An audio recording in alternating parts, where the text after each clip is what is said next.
Alright, so how's it going? Hope you're all doing well, and today we're looking at $1,000 i5 13600K and the RTX 4060 gaming PC. So hey, if you're interested, links will be down in the description, and we're gonna make this short and sweet. Please press on that like button and let's get to the parts. The CPU, we're looking at what you know what it is. This is the i5 13600K and the 13600KF. Both CPUs are the same.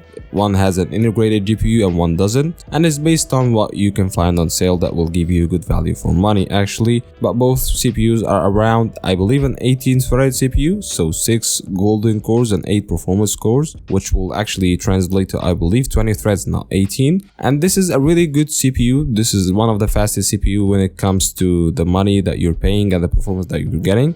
Compared to something like a Ryzen 7 7700, you're getting around the same gaming performance, and it goes for $300, and it's got really good, value when it comes to the multitasking and the CPU intensive applications. So you're not just getting it for gaming, you're getting it for other stuff. And the cooler that will hold it is the Thermalright Peerless Assassin 120. This is a really good air cooler. And don't be afraid, because this CPU will usually go for around 80 to 85 degrees when you are on gaming. So yeah, this is the best that this CPU cooler can do actually. The board, we're looking at the Gigabyte B760M DS3H. This is a budget board that will hold our CPU just fine. The VRMs are decent. It goes for $100, and it's got 4 RAM slots if you decided to go with a lot of RAM, PCIe Gen 4 SSD ready, PCIe 4.0 ready. You really cannot go wrong in my opinion. You're not gonna do overclocking, because as I told you, this CPU will just consume a lot of power and heat. It's not usable. Even if you have a board that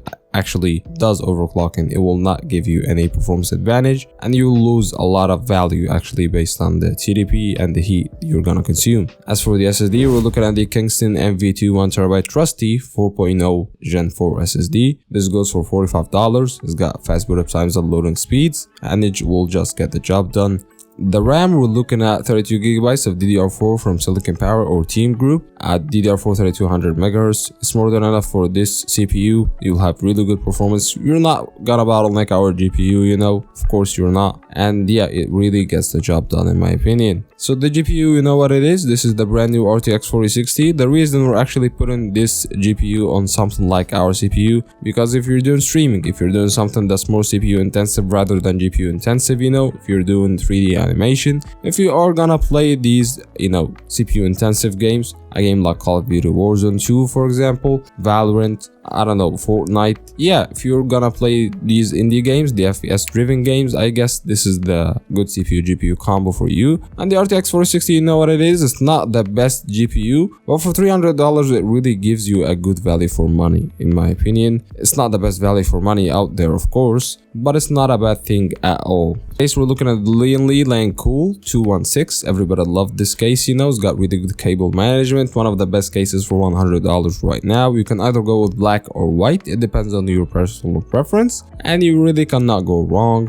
And the power supply, we're looking at either an EVGA 700 watt bronze rated power supply, or you can just go for something like 1000 watts for the future if your budget allows you to do so. So yeah, that's been it. If you like the video, press on that like button and press on the subscribe button if you want to see more videos of that kind, and I'll see you in the next one. Peace.